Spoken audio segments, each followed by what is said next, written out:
channel and welcome yet another new vlog। তো আজকে হচ্ছে 25th of October, আজকে আমাদের পোখরাতে ডে 2 অ্যান্ড এখন আমরা বেরিয়ে যাব হচ্ছে গাঞ্জুকের জন্য। সো রেডি হয়ে গেছি and this is the view.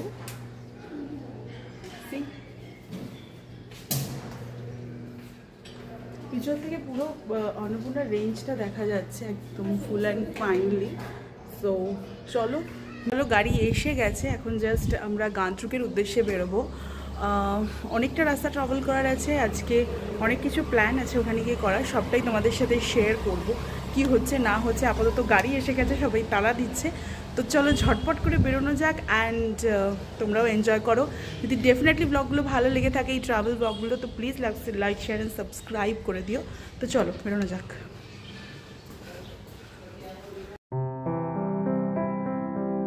তো সকালে সমস্ত ব্রেকফাস্ট আর যা যা ফর্মালিটিস ছিল সব ডান করে, কারণ পোখরাতে আমাদের ওয়ান নাইট স্টেই ছিল। আগের দিনই তোমাদের দেখিয়েছিলাম, হোটেলটা ভীষণ সুন্দর, ভীষণ কমফোর্টেবল এবং ফুড ইজ অলসো গুড। আমি যখন ট্রাভেল করি না, আমার কাছে না কমফর্ট ফুডটা খুব ম্যাটার করে। অ্যাকচুয়ালি খুব হাবড়ি ঝাবড়ি খাবার আমি যখন ট্রাভেল করি, স্পেশালি আমি খুব একটা হাবড়ি জাবড়ি খাবার আমি খেতে পারি না। তো ফুডের কোয়ালিটি একদম হোমলি কুকড ফুড হলে আমার ভীষণ ভালো হয়, কারণ ট্রাভেল করার সময় আমার একটু প্রবলেম হয়।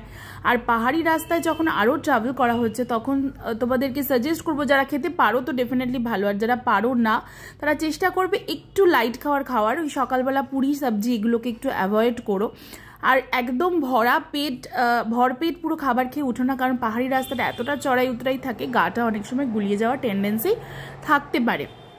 তো এটা আমার সাজেশন, যে man to man definitely vary করে, যার যার শরীর বুঝে কাজটা করো। তো সকালবেলা জাস্ট সমস্ত কিছু ডান করে, আমি সব থেকে লেট, কারণ আমি সমস্ত কিছু করতে একটু লেটই হয়ে যায় আমার। আর রাস্তাটা, প্রত্যেকটা রাস্তা যে রাস্তা দিয়েই যাচ্ছি না কেন, আর স্পেশালি পোখরা টু গাঞ্জুকের এই রাস্তাটা ভীষণ সুন্দর। যতক্ষণ না অফরোডিং আসছে ততক্ষণ অবধি খুব সুন্দর। তোমাদের একটা সাজেশন দেবো, 4x4 ছাড়া গাঞ্জুকে পোখরা থেকে যাওয়ার রিস্ক নিও না। আমরা সুইফট নিয়ে গেছিলাম, আমাদের গাড়িটা হাফ একটা জায়গায় রেখে তারপরে উঠতে হয়েছিল, ভীষণভাবে ফেসে গেছিলাম। প্রচণ্ড পাথরের রাস্তা, প্রচণ্ড অফরোডিং, সেখান থেকে সুইফট বা অন্য কোনো, যেটা যদি 4x4 না হয় সেটা যাবে না গাঞ্জুকে কোনো মতেই। মানে আমরা ভীষণ প্রবলেমে পড়েছিলাম, একটা জায়গায় আমাদের গাড়ি পুরো ফেসে যায়, চাকা পুরো স্কিড করছিল, প্রচণ্ড রিস্ক, আমরা প্রচণ্ড টেনশনে পড়ে গেছিলাম। আর এটা জাস্ট আমার বার্থডের আগের দিন, তো আমি তো জাস্ট প্রে করছিলাম যে ভগবান এটা আমার লাস্ট ট্রিপ না হোক, এত সুন্দর ট্রিপটা কোনো মতেই যেন লাস্ট ট্রিপ না হোক।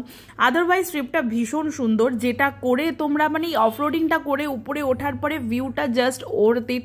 রাস্তাটা ভীষণ সুন্দর, কিন্তু কিছুটা একদম টপে ওঠার আগ পর্যন্ত, তার আগে ভীষণ অফরোডিং। তো আমি সাজেস্ট করব পোখরা থেকে বাসে নিয়ে নাও, AC bus non AC bus দুটোই যায়, তো তোমাদেরকে সাজেস্ট করব তোমরা পোখরা থেকে বাস নিয়ে নাও। আর যদি গাড়ি করে যাও তাহলে ডেফিনেটলি 4x4 নিয়েই যেও, আদারওয়াইজ যেও না, যেতে প্রবলেম হবেই, কারণ রাস্তাটা ভীষণই অফরোডিং। আমি সেই টাইমে ওই একদম আপ সিচুয়েশনে কোনো ভিডিও করতে পারিনি, কারণ ওই টাইমটা আমরা কেউই ভিডিও করার মতো ছিল না, আমাদের গাড়ি পুরো ফেসে যায়। আর পাহাড়ে একটা গাড়ি ফেসে যাওয়া মানে বুঝতেই পারছো, পরপর লাইন দিয়ে সমস্ত রাস্তাটা পুরো ব্লক হয়ে যায়, একটা গাড়ি না গেলে আরেকটা গাড়ি আসে না, বাস আটকে যাচ্ছে, বাস খারাপ হয়ে যাচ্ছে, অন্যান্য অনেক গাড়ি যারা মানে এসইউভি পর্যন্ত খারাপ হয়ে যাচ্ছে। তো প্রচণ্ড টেনশনের মধ্যে পড়ে গেছিলাম আমরা এই গাঞ্জুকে যাওয়ার রাস্তাটা। বাট হ্যাঁ, যেটা সমস্ত কিছু করে পেরিয়ে জায়গাটা ভীষণ সুন্দর। তো তোমাদের আগে থেকেই সাজেস্ট করে রাখলাম, প্লিজ বাসে করে যেও, কোনো রকম রিস্ক নিও না, নিজেদের যদি কার থাকে সেটা 4x4 না হলে নিয়ে যেও না। আর এখন আমি বসে এটা ভয়েস ওভার দিচ্ছি অবভিয়াসলি বাড়িতে বসে, এখন মেবি হয়তো গাঞ্জুকের রাস্তা বন্ধই আছে, কারণ এখন ওখানে স্নোফল সমস্ত কিছু ব্যাপার, বাট রাস্তাটা ভীষণ সুন্দর। গান্দ্রুক জায়গাটা ইকুয়ালি অসাধারণ, মানে তোমার মনে হবে তুমি স্বর্গ রাজ্যে ঢুকে গেছো। এত কাছ থেকে ফিশটেল, এত কাছ থেকে অন্নপূর্ণা দেখার, মানে অন্নপূর্ণা বেস ক্যাম্প তো আরও উপরে, মানে দেখতে পাচ্ছ প্রত্যেকটা রাস্তা, মানে এই ঝর্ণাটা প্রত্যেকটা রাস্তা, এবং কিছুটা যাওয়ার পরে পুরো রাস্তাটার ওপরেই ঝর্ণা। তো রাস্তাটা ভীষণ সুন্দর কিন্তু ভীষণ চ্যালেঞ্জিং আর অফলোডিং। আর এই নদীটার পাশ থেকে যাওয়ার সময় আমরা নিজেকে রেজিস্ট করতে পারিনি। আমি তো বলেছিলাম প্লিজ গাড়িটা দাঁড় করাও, আমি এখানে কিছুটা টাইম স্পেন্ড করতে চাই, এই বিউটি এই নেচারের সাথে আমার ডেফিনেটলি একটু টাইম স্পেন্ড করার ইচ্ছা ছিল। আর সবার একটুখানি চা ওয়াশরুম ব্রেকের তো দরকারই হয়, তো আমি এটা সবাইকে করি যে প্লিজ এখানে দাঁড়াও।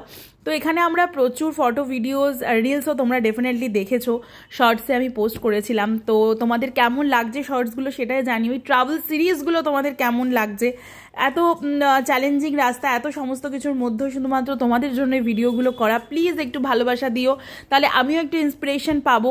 তোমরা কমেন্ট সেকশনে ডেফিনেটলি একটু জানাও, একটু চ্যানেলটাকে সাবস্ক্রাইব করে দাও, যে একটু সাজেশনও দাও যে এই হলে ভালো হয়, এই দেখতে চাও ওই দেখতে চাও কি দেখতে চাও, সবটাই একটুখানি জানাও। তো জায়গাটা শুধু দেখো, মানে এই জায়গায় মানুষের কিছু কিছু সময় না আমরা সবসময় ফোন ইন্টারনেট এত ব্যস্ত থাকি, এই সমস্ত কিছু থেকে হাটকে এই সমস্ত জায়গায় টাইম স্পেন্ড করে জাস্ট কোনো ইন্টারনেটের দরকার নেই, শুধুমাত্র এই জায়গা আর তোমার সঙ্গে তোমার প্রিয় মানুষ, না হলেও তুমি একাও থাকো, প্রিয় মানুষেরও দরকার নেই, মানে জাস্ট এই টাইমটাতে 2 মিনিট দাঁড়িয়ে নিজের সাথে নিজেকে খুঁজে বার করার চেষ্টা করো। পাহাড় বা সমুদ্র যেখানেই বলো না কেন, এই নেচারের মধ্যে নিজেকে সত্যি খুঁজে পাওয়া যায়। তো এইখানটা দাঁড়িয়ে না আমি জাস্ট হারিয়ে গেছিলাম, আর এখান থেকে যেতেই ইচ্ছা করছিল না। লাস্টে তো সবাই আমাকে রীতিমতো ডাকছিল চল চল চল, দেরি হয়ে যাচ্ছে, কারণ ওপরে রাত হয়ে গেলে পাহাড়ি রাস্তায় রাতে ওঠাটা ভীষণ ডিফিকাল্ট। আমি এই জায়গাটা থেকে বেরোতেই পারছিলাম না, এতটা সুন্দর, ঠিক ছবির মতো সুন্দর। ব্রেকফাস্ট করতে আমরা যেখানে দাঁড়িয়েছি, তো ওয়াও প্লেস সবাই।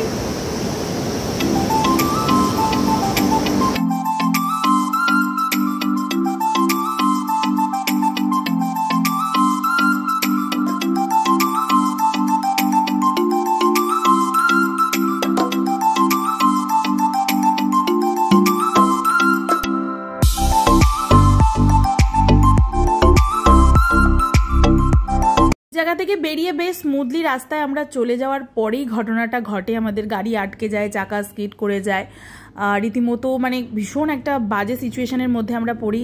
এতটা পাহাড় আমার লাইফে ফার্স্ট টাইম, আমরা প্রত্যেকে এখানে ভীষণ টেনশনে আছি। আর এই জায়গাটাতে এই রিসর্টটাতেই আমরা আমাদের গাড়িটা রাখি। এই জায়গাটা এতটা সুন্দর সেটা আর তখন উপভোগ করার মতো অবস্থাতেই আমরা ছিলাম না। তো এই জায়গায় আমরা গাড়িটা রেখে ওখান থেকে আমরা বাস ধরি, এনারাই ভীষণ ভালো ছিলেন, এনারাই আমাদের বাসের অ্যারেঞ্জমেন্ট করে দেয়। তো এইটা হচ্ছে একদম টপ অফ দ্য গান্দ্রুক, যেখানে লাস্ট বাস তোমাদের এখানেই দাঁড় করাবে, এবং এখান থেকেও তোমাদের অনেকটা হেঁটে উপরে যেতে হবে। এই জায়গাটার একটা ভীষণ ডিসঅ্যাপয়েন্টেড হয়ে আমরা হোটেল বুক করে রেখে যাই, হোটেলটার নাম আমি নিচ্ছি না এই মোমেন্টে, বুক করে রেখে যাই, কিন্তু তারপরেও বুকিং আমাদের থাকা সত্ত্বেও আমাদেরকে বলে যে না কোনো রুম নেই। তো ভীষণ আমাদের আর্গুমেন্টস হয়, এবং আমরা ওই টাইমে এতটা রাশ ছিল ওখানে, একটা কোনো না হোমস্টে না কোনো হোটেল, কিচ্ছু খুঁজে পাচ্ছি না, প্রত্যেকটা হোটেল বুক। আমরা 2টো মেয়ে ছিলাম আর এতগুলো ছেলে ছিলাম, তো সবাই কোথায় যাব, রাত হয়ে গেলে পাহাড়ে বুঝতেই পারো কিছুই থাকে না। তো এনারা ভীষণ ভালো, এনারা নিজে থেকেই আমরা হোটেল খুঁজছি বলে, এটা হোটেল মানে হোমস্টে আর কি, অতিথি স্টে, এরা নিজে থেকে এসে বলে যে একটা রুম আছে, আপনারা ম্যানেজ করে নিতে পারলে করে নিতে পারেন, 5 জনের একটাই রুম, বাট না আরেকটা রুম আমাদের ম্যানেজ করে দেয়। তো আমরা দুটো হোমস্টেতে আমরা ডিভাইড করে থাকি। হোমস্টেটা ভীষণ সুন্দর, আমার এই ট্রিপের সব থেকে বেস্ট এই হোমস্টে গান্দ্রুকের অতিথি স্টে, তোমরা প্লিজ যেও। এতটা ফ্রেশ খাবার, এতটা ভালো এদের হসপিটালিটি, একটা ছোট্ট হোমস্টে, 3টে মেয়ে মিলেই হোমস্টেটা চালায়, বাট ভীষণ সুন্দর খাবার দাবার, তো অসাধারণ এবং কমফোর্টেবল পুরো স্টে ছিল। আর এইটা হচ্ছে সকালের সব থেকে বেস্ট পার্ট, কালকে রাতের হোটেল খোঁজা সমস্ত কিছুর পরে এই যে ভিউটা, মানে আমি ভাষায় প্রকাশ করতে পারবো না, এতটা কাছ থেকে এরকম পাহাড় আমার লাইফের ফার্স্ট টাইম আমি কোনো হিমালয়ান পিক এতটা কাছ থেকে দেখতে পাচ্ছি। অন্নপূর্ণা বেস ক্যাম্প থেকে তো আরও দেখা যায়, কিন্তু এই গান্দ্রুকটা এটার জন্যই সুন্দর, যেখান থেকে তোমরা অন্নপূর্ণা 2 আর ফিশ টেল যেটা এখন দেখতে পাচ্ছ সেটা হচ্ছে অন্নপূর্ণা 2, আর এইটা হচ্ছে ফিশ টেল মানে মাচা পড়ছে। ওকে, সো মানে এই হোমস্টেটার এটা হচ্ছে বেস্ট পার্ট। আমরা হোটেল খুঁজে পাইনি, কিচ্ছু খুঁজে পাইনি। কালকে সারাদিন এতটা রিস্ক নিয়ে এতটা জার্নি করে সমস্ত কিছু করে এখানে আসা জাস্ট ওর্থ ইট। এটাই বলে ভগবান কষ্ট করে গেলে হয়তো বেস্টটা তোমার জন্য রেখে দিয়েছে। তো আজকের জন্য এটুকুই, দেখা হবে নেক্সট ভিডিওতে। ততক্ষণের জন্য টাটা, সবাই ভালো থেকো।